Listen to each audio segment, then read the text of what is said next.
What is up, everybody? It is Friday. It is Saturday. It is whatever day you want to watch this thing. It is Charlotte for the Week, Season 2, Episode number 15. Getting there, right? Right in kind of the middle of the season. Getting to the break about here in a second. Maybe just one game away. Yeah, one game away. Talk about that one here in a second. Before we start, I did want to shout out the fans out there. We have officially hit 50 subscriptions. So thank you guys. Shout out Riley. Shout out Caitlin. Shout out everybody at the game that kind of helped us get there. Huge number. Huge appreciation. Thank you, everybody. We can live stream now, right? We can absolutely live stream. We'll do something like that here in the near future. I'm sure we'll figure it out. But yes, very happy, very thankful. Thank you, everybody. I thought you meant we hit 50 subs. That's exactly what Brian said, and I was like, you guys are so Gen Zs over here right now. Like, yeah. That's like 50 subs after the 80th minute. Never happened with being subs. Right, so I was like, wow. Congratulations. Yeah, 50 subs on the whole career. Subscribers. Subscribers, 50 subscribers. Thank you, guys. But, we'll jump right into it here. So, recap the game from Saturday night. Finally a thing of beauty from the boys in black and blue. It was Charlotte 3. It was Toronto 1. Goal scorers for the game. Zaha started it out. Beautiful right foot finish to the left corner that was. Schnag from the top of the box. Yeah. Like worm. Frozen rope into the bottom right corner for him. And, of course, the Mr. Majorcan magician, Mr. Inevitable himself, Pep with the PK to kind of get it finished off. I had asked for a change in formation before. They didn't change the formation. I did not get it. All they had to do, though, was change the attitude, right? It felt like they were a lot more direct, a lot more intentional in what they were doing, getting the ball up the pitch much quicker, much faster. I mean, there was a bunch of long balls in there. Shout out Kerwin Vargas. He was my player of the match. He had 2 of the assists in the game. He was constantly, getting down that right side, getting the ball, taking them one-on-one. Well. Yeah, very, very well. Only played like 62 minutes, but he was very, very impactful in that time, so shout him out. Defensive line, great. Morris and Najimong, we'll talk more about him in a second, but he was great.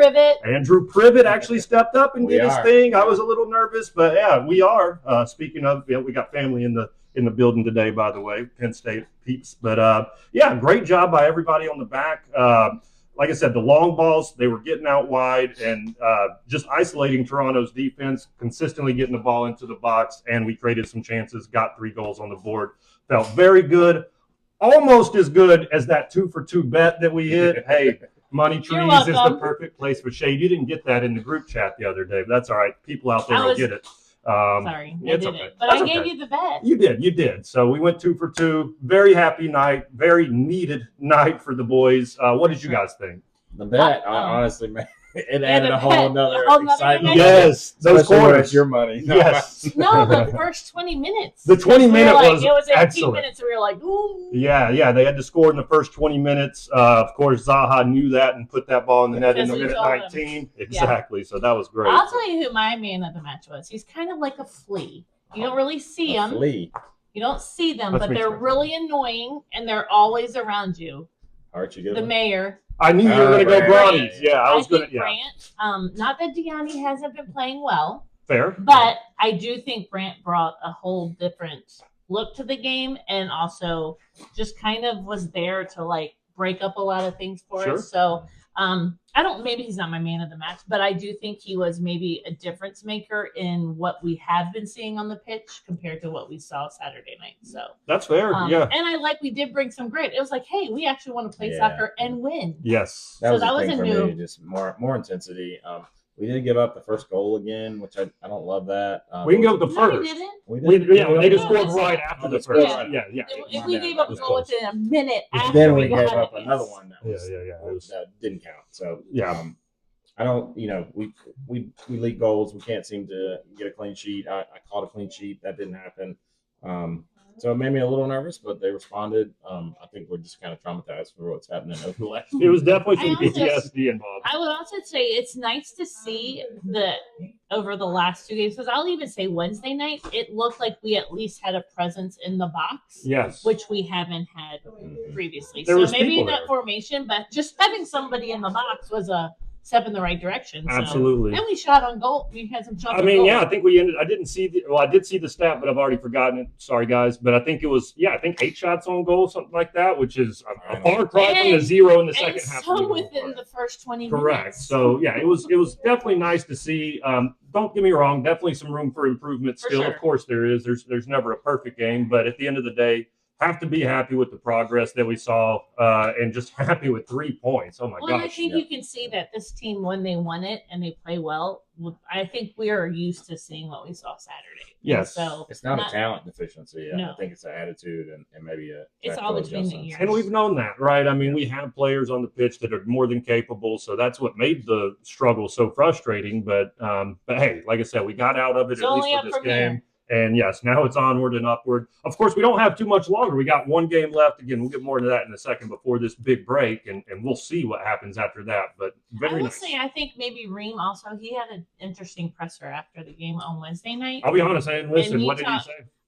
It was, I was really impressed. I mean, he should be. He's a veteran. There's a lot of depth to his answers. Yes, a lot of depth. And I mean, he basically said that it's not a talent issue for us. It's not a desire. It's all within it's a mental game, and people have to decide: do you want to fight for your position? Do you want to be a part of this team? Do you want to win, or are you just like he said? That's the difference between playing a few years and making a career. There we go. So I just thought, and maybe he lit some fires in the locker room after that, because he said we have 2 more games to go out on a winning streak, and that was the start of it. Well, beautiful. Shout out Timothy Michael Reem, as Maddie would say. And it's bobblehead night, but don't come. Not until after we get our bobblehead. Oh, I was like, well, come to the game, but don't show up early and get the after bobblehead. The season ticket. It's a pretty sweet bobblehead. He holds the American flag in the back. Hey, that is awesome. And shout out World Cup starting here in a few days. But we'll move it right along again, just to put a crown on that as we like to. Again, Charlotte 3, Toronto 1, all 3 points back in the boys in black and blue. Going into, I guess, the news for the week. And Brian, anything interesting or noteworthy to talk about? Yeah, our guy Morrison Ajimon makes his first team of the match day. Well deserved. He played great. I love this guy. Young guy, just solid. I mean, strong on the ball. Yes. Strong player. Athletic, man. Yeah, he's a specimen of a man. Looks like he might be another one to bring some Munty to the big city for us, to the crown. Maybe we keep him a little bit, though. I think we need him a little bit, but I mean, if he's on the trajectory like Malanda, I mean, he has a lot of physical. Yes. That's one of the things in the Tim Ream interview was he was talking about. He's got all the physical gifts, that he can't rely just on the gifts, but he's got to understand the positioning and the tactical side of it to take the next step. And that's, like I said, what I saw a little bit more out of him. I mean, we've seen the athleticism really from day one from him, but he's really starting to pick those passes out that we saw Malanda did last year, right? I mean, he's, booting them down the field 30, 40 yards and letting, Vargas run under it. And I mean, that was a huge part of our offense last year, was turning that defense to offense. He's starting to make those strides, and he looks like he's started to find his voice a little more on the pitch and talking more. So that's awesome. Absolutely. Well, shout out real quick. Sorry, just shout them out. Yeah, team of the match day, first of many. We hope, Ajimon. What else we got, Brian? A little bit more defensive news for us. Will Cleary debuted for not a great reason. Nathan Byrne went out with a injury, a minor injury. Well, he had to sprint about 60 yards back on one of those. Like 100 times he was doing that. But I like this guy. He plays on Crown Legacy, one of our super draft picks. I think he's a real solid player. And probably, I think fits into the first team. He'll probably, once Nathan hangs up the boots, will probably be there. And some call him my twin, but he calls him his twin, and it's not even close. Well, Gabby, put a picture up next to Mark Will Cleary, and people will be like, not even close. Hey, agree to disagree. I think we look great. I think we both are beautiful people, and he is a beautiful player out there. So obviously. You are both beautiful people. Oh, thank you. But he was great. I say great. I mean, he didn't have tons of time in there, but him coming up, you didn't notice a difference, I guess, is what I'd say. Going from Byrne to Clary in there, I thought, he showed well. Something else. I know what you're going for. We're not going to say that. He's a little bigger. There we go. Yeah, but either way, they are. Great. Shout them out, Will Cleary, first debut with the first team. So great job. You talked a lot about players. You got any players that are making any noise in the All-Star voting? Yeah, I got to be a Debbie Downer on what's been a very positive episode so far. Charlotte, what are we doing, man? We've got 0 0 players in the top 5 of the All-Star voting. The first, I guess, caster ballots came out or whatever of the All-Star game. And it's at Charlotte. Exactly. It's going to be in Charlotte, so it'll be a little embarrassing to not have a player in there. There's some coaches' choices, so we'll at least get some. Oh, that's true. But it'd be nice to have them voted in by the fans. Well, so vote, people. Vote, first of all. Vote. I mean, all the people out there that are watching this, at least 52 of you I know of. Vote 52 times. Exactly. Go out there and vote for our players. Shocking to me that Pep Biel's not at least in the top 5. I mean, you go look at his numbers. He's, quietly, unquietly, whatever you want to say. Attacking midfielders, his goal contributions are right there with anybody. So I would have at least thought him. To be fair, obviously we haven't had the best start of seasons, and it helps to win to get All-Star votes. Exactly. Kalina, so Kalina probably deserves to be in the conversation. Right. I would agree. And forward wise, I don't know who we could necessarily say deserves it at this point. So it's not that we deserve 4 or 5 players out there, 6, 7 players. But at least a Pep Biel deserves it, in my opinion. But it is what it is. It's come to us. We got to go vote for these players to get them in. So yes. I will tell you that there are some Crown Legacy guys that will make the All-Star team for the MLS. Good Next Pro segue. Because Legacy, even though they dropped their first match and they did get their first L here recently, they turned it back around. They beat our favorite Pink Phony Club team to the South. They beat Miami too. They beat them 5-1. Our boy Loco came back and made an appearance. Got a brace. How about that? He just they were like, "Oh, we lost a game. Here, Loco, go back down there and show them how it's done." Played 30 minutes on Saturday. Right, 30 minutes Saturday. Played about 55 or 60 on Monday when we watched the game. So Loco got the brace. Berkey Moss with a brace. Mbunge scored. Uchegbo scored. And Nate Richmond had 3 assists. So if you look at the Golden Boot, Crown Legacy doesn't have 1 player in the lead. They have 2 players tied for the lead for the Golden Boot in next. And who's right behind them? And that's a Loco and Mbunge. No, a Loco and Burke. Oh yeah, a Loco and Mbunge and Mbungwe. Good enough. Mbungwe. You had it so good. I know, right? They are tied for the Golden Boot leaders in MLS Next Pro. Nate Richmond is the assist leader, and Berkey Moss is only 1 goal away as well to have not 1, not 2, but 3 Crown Legacy players fighting for the Golden Boot. If there is, I don't know, is there an All-Star game for the MLS Next Pro? There's an All-Star. Oh, man. Well, we're going to be at that one. We're going to dominate that. And with all that, all those players with amazing last names that are incredibly difficult to pronounce, the Crown went back up to first in the East with 26 points. And if you have not seen them, you can come on Friday at the Sportsplex, 7 o'clock. You can check the Legacy. They're back at home after being on the road for a few weeks. So shout them out. And I think that's all. Any other newsworthy things, breaking news we got? I think that's it. I think that's it. We'll put a crown, guys, on that and into the next one. All right, and right into our next segment. Of course, it's around the league. A little bit different this week because there were a lot of midweek games. Pretty much every team played the midweek and the weekend. So just wanted to break it down a bit different. We're going to do teams that went 2-0, shout them out a bit, and then also shout down the teams. Well, I don't know what you would say, but there's all the teams that went 0-2 as well. So, Amy, I'll let you go with the 2-0 teams, the happy teams from this weekend. Crown Legacy took care of Miami too. Not surprising, Miami won both of their games midweek and on Saturday. No shocker there. Real Salt Lake also having a great season. They also won Wednesday and Saturday. They've been a good team. Yeah.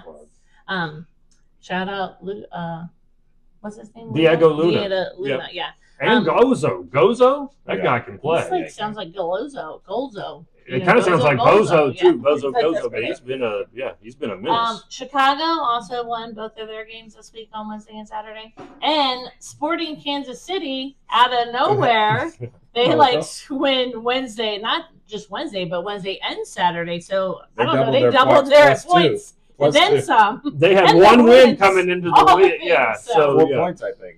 And then to segue to Brian, who's going to tell you about the teams that went 0-2. Nashville did pull out the win on a hat trick from Mukhtar. Yeah, Mukhtar had a hat trick, but they didn't pull it out until towards the end of the game. That game was pretty close and pretty exciting to watch. But segue for Brian, those were the teams that went 2-0 this week.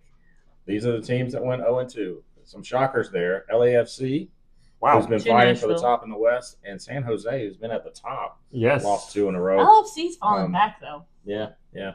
Don't hate it. No, Yeah, no, LSC's falling way back. Yeah. And other teams that went 0-2 are Minnesota and also Austin FC. Yeah. So not a great week for them. Can't say it's us. Sorry about most of you aren't in our conference. So yeah, so yeah, it's well, and we had actually talked about how well the West has been doing, but it seems like I guess all of those teams who went 0-2 let's were just in the keep West. talking about how well they're doing, and maybe Exactly. Well, I don't mind if they do well. I'd rather see some of these East teams go 0-2 instead of the West teams. But hey, can't ask for everything. So speaking of the West, you got some standings for us. There we go. Look at you with you're a real pro at this. I do love a good segue. But yeah, so we'll jump in then with the Western standings. So in lieu of San Jose dropping those 2 matches, Vancouver does jump to first place. They are technically tied, but on goal differential, Vancouver is in first place there. Shout out the Whitecaps for as long as you guys are going to be there still. And then Real Salt Lake, like I said, we didn't talk about them as a surprise last week on the episode when we were doing the surprise teams. Maybe we should have. They are sitting in third place with 25 points right there. I mean, 25 at this point in the season. Very, very good. LAFC and Minnesota, 2 of the 0-2 teams from this week, they dropped to 7th and 8th respectively. I think I said it right one of those times. Anyway, they're at 21 points. And then Sporting Kansas City, you're still last, but you more than doubled the amount of points you had coming into the week. So you are much closer. They are at 11. So they got 6 this week. They had 5 coming into the week. So they are now at 6 points or 11 points total. Congratulations. Shout them out, I guess. They're still a team worse than you. Yes, more on that later. Yes, more on that here in a second. Actually, we'll go ahead and jump over to the East now, Brian. Yeah, so the team we really only care about is Charlotte FC, and they're sitting at 7th with 18 points. Moved up in the standings a little bit, so a lot closer in terms of the race. Nashville also takes over the Supporter Shield lead with a total of 30 points, and then Miami is right behind them with 28 points in second. Also, saw other Eastern news is I saw where Columbus Crew fired their coach this week. I did not see it. You know Wilfred Nancy's coming back. Yeah, you would think so. I would. If there's money to put on that, I will put that right there in there. Yeah, he'll be back. So I bet that's exactly what's happening. I didn't hear that. So good breaking news there. Well, Charlotte is in seventh, but 5th through 9th. So where Charlotte is right in the middle of that, they're only separated by 2 points. So we're 2 points out of 5th, but we're also within 2 points of being out of 9th. So, yes. So 5 through 9, NYC, Red Bulls, us, DC, where do you come from? And Cincinnati. Cincinnati kind of down there. That's kind of unheard for, but not as unheard of. Yep. Unheard easy as yeah. Talking's easy. Yeah, it's really easy. So more of a shocker is our defending supporter shields. Yeah, they're struggling. They don't even have 10 points yet on the season. They're just sitting with 7 points. The only team in the league in all of MLS with under 10 points. Poor Philly has only 7 points. Congratulations, you currently hold the wooden spoon. I'm not mad about it. Yeah, that's the spoon. Supporter, yeah, that's a hard fall. Like, yeah, I mean, literally 23. They're effectively 8 full wins behind first place right now at this point in the season. I mean, that is crazy. I mean, they did lose a couple players. They got rid of a couple players. I know. What's Kevin Sullivan's brother's name that's off? I guess it's Sullivan something. But Quinn. There we go. Quinn. He's injured for the year. I mean, they've obviously had some turnover there, but man, to see them at 7 points is shocking. Those guys must have been amazing. Yes. I mean, wow. He should probably win MVP this year just based on that alone. You know, you think about it. But yeah, that's what we have for this week on the Around the League, and we will just flow that right into the preview, the match day preview, the thing that started it all, right? So this week, it is a repeat game. So it is Charlotte. Of course, we just said they are in 7th place with 18 points. Hosting this time New England, 3rd place at 25 points. Still a kind of shocking number to see there as well. But it is the reverse fixture. Obviously, we just played this game a handful of weeks ago, 2 or 3 weeks ago. It was a very, very... We started out the game fine that week, and then as it progressed, it just kind of turned into a pillow fight, right? Was kind of the way. That was the handball game. Yeah, that was exactly the 95th minute. Carlos Gil. Which we saw in a Premier League game. Yeah, and they didn't the even exact call same thing, and they didn't even act like it was who knows what a handball Yeah. I think that's Dino's whole thing about he's like, I don't know. What are the rules? No one knows the rules. But that was that game. Hopefully we don't put ourselves in a position to have to deal with that this time. But yeah, I don't want to bore all you guys to death going back through the same recap again. They hadn't changed much of anything. They're still running that same 4-3-3 they were running a couple of weeks ago. Obviously, they rely on their defensive shape, right, is really the way that they are winning games. Have a good goalkeeper in Matt Turner, and they keep games close, and then they'll win them late is kind of how it's been going so far, though they did lose a game earlier this week. 25 points, though. They're on 25. That's no slouch. That's right up there with the best of the best when you look at the numbers. So they continue to get points. Stat-wise, again, they're not overly impressive at anything, right? When you go look at them. They play a ton of games at home, too. I think that could have something to do with it. Not this week. Not this week. And of course, this is the last game for us before the World Cup break. What is that, a 7-week break? Yeah. So we're going to have quite a bit in between here. So not that, all games are important, but this one just feels that much more to kind of get off. We don't want to have 7 weeks between wins, right? Right. So we want to keep that win streak going.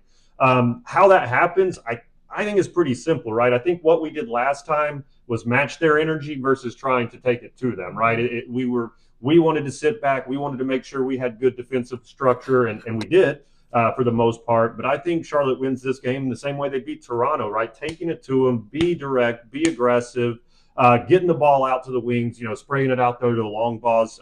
Went and did a little bit of advanced research for you guys. Charlotte's actually second in the league in long ball percentage. Now they sit 10th in the league as far as long balls attempted, right? So to me, there's a lot of success there when you do it. Do it more often. Do it. Right, exactly. New England, they are last in shots on target in the entire Eastern Conference. Last. Take chances, right? That's where I'm at. I think this is a game where you don't need to. Don't get me wrong. You don't want to just get out of whack on the defensive side, but you can take a chance, move forward, step into midfield. Make a long ball pass, right? I think those are things that Charlotte should be able to do in this game. Try, get an early goal, sit on that, make them come to you after that. That's kind of the way I think Charlotte should win it. What do you guys think? I think, energy again, if we have the energy high, I think we've got a really good chance. If our guys show up and play, I think we win it as well. I think Vargas found something. He's been kind of up and down a little bit this year, but I really think he looked like the Vargas of last year, the end of last year in this game. And the New England game the first time around, I didn't think he played well. Neither did Zaha. Also, our defense is getting healthy. I know Kessler was in, he's in the mix. He was in the lineup. He warmed up. I don't know about Tofolo yet. He's out to the World Cup. Is he out to the World Cup? Yeah, I think they had already said Getting that. a little healthy. Ream was back. So I think he makes a huge difference in our structure and organization. So I'm feeling good about this game. Yeah. For me, it comes down to a couple different things. I think Brandt needs to have to start again. You need to put him on their player, Carlos Gil.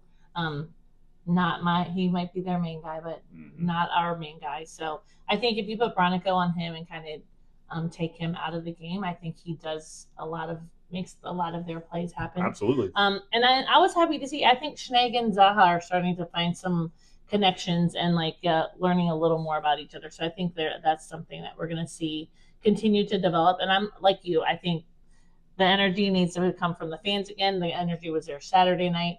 The guys seem to feed off that. They say they feed off of it. We continue to bring the guys in the box and do what we can do. You can put in Archie before the 75th minute would be good. Always comes back to Archie. Our boy Arch. But I think to me, I feel like this is a game we should win and need to win. So. Hey, some bit of good news is Zaha did not get a yellow, so he's not suspended for this game. Baby. Hey, he could have been suspended for his last ever Charlotte FC. Ooh. I wouldn't really think about that, but I didn't want to think about that till just now. Wow. You just depressed me. This could be Zaha's last game. Wow. We hope that's not the case. Wilf, if you are listening to this, just score, man. End on a high note. Like if you are going to end it, go ahead and get your hattie or something, right? I will throw my hat on the field if he gets that. I've said that before. It won't make it. Oh, it'll make it. Come on, I'll bring my party things. hats. Exactly. No, we're not throwing party hats either. Cool. All right, and into the last segment, of course, to bring it all home, prediction time. Just as a reminder, Charlotte host I was about to say Toronto, but definitely not. Charlotte hosts New England. 7:30 at the bank. Be there. Of course, we have our crew here now. Shout out Caitlin back here. The Purple Penguins win the championship 6-3 tonight. It's Wednesday night. Let's go. Tuesday night. Huge. Tuesday night. Whatever night it is. Night you want to see. But yeah, shout them out. Champions. We are the champions. We are. Anyway, so 6-3 Purple Penguins. Shout them out. But yeah, let's get into it. Predictions for the Charlotte game against New England this Saturday. I guess I'll go ahead and jump in. I'll go first. You got me excited when you said Zaha could be his last game. Well, excited / depressed, but excited more than that. I have got to take Charlotte winning the game, of course. Charlotte's going to win this game 3-0. They are going to get the clean sheet to go out on a high note. And yes, it's going to be Zaha with 1. It's going to be Zaha with 2. Nuh-uh. It's not going to be Zaha with 3. No, it is going to be Vargas on the other side with the 3rd. Those are my 3 goal scorers for this game, and Charlotte takes all 3 points. Amy, what do you think? I'm going 4-0 for the Crown. I want to score 4 goals. I really just want 4 goals for the Crown. I'm going to go with Pep, of course. I'm going to go with Vargas, Archie. Got to go with Archie. You're taking Archie? That's crazy. I know. Archie shot. Archie, and I feel like the other one's going to be like a... You can't not take Zaha in his last potential game. I'm not going to take him because I want him to go back. I'm going to go with a Westy banger. Ooh, that'd be a good one. I like that. I hope we end on that one. Okay. Yeah. I'm going Charlotte with the win, of course. I do not think we get the clean sheet. We just can't seem to do that. But I'm going to go we'll get it 3-1. I didn't say it last week. Yeah. We're going 3-1, and I have a Zaha goal. I also think a Vargas goal. He's knocking on the door, and I'm going to go with a Pep goal. I thought you were going to say Abada. I thought Abada was about to hit those lips the way that you think we see Abada anymore. I saw, and I was like, is that about to be an Abada call right here? An Abada boom? Not quite. All right, and then I guess we will go. Maddie, you go next. I'm going to say 4-0. Okay. I'm going to do I know. Pep. I know one of them. I know. We go 2. Save them for last so we can do it. Yep. Who's your 3rd one? Pep, Schnegg. Nathan Barnett who plays. That's what we were waiting on. We're all waiting to give for you. Bernie, and one more. I'm going to go with a Borson header. Oh, nice. Okay, I like little it. I like Aji. it. Okay. All right, 2 perfect. defensive goals. Yeah, like wow. And of course, we'll save our champion for last. Caitlin, what do we think? I'm also going to go with the 4, but I say we can't keep the clean sheet either. So going 4-1. I'm taking Zaha, of course, Pep BL, Vargas, and then my last one. He was so close last game. I think Loco's finally going to go. Hey, let's get him on the like board. it. I love that call. That's a popular pick. Hey, but all those are what? Charlotte winning. Oh, okay. I was like, I don't know. If this is a pop quiz, I just felt it. I still think everybody did say Vargas. Most everybody had a Vargas goal this week. I did. Yeah, okay. Either way, all of these are 3 points for the Crown, which is all we really care about. Again, shout out everybody. Thank you all for liking. Thank you all for subscribing this week to get us to that magical 50 numbers. Tell your friends. Invite them all. This is a fun show. We'd love to have you. But that's it for this one. And we'll get you some more news. Obviously, this will be the last game before the World Cup. So got a couple months before we really have to talk more about Charlotte again. Yeah. But I'm sure there'll be some summer transfer window stuff to discuss. And some like Timothy Ream highlights. Yeah, absolutely. Timothy. Hey, but until shout then. out USA. But until then, it's always for the crown.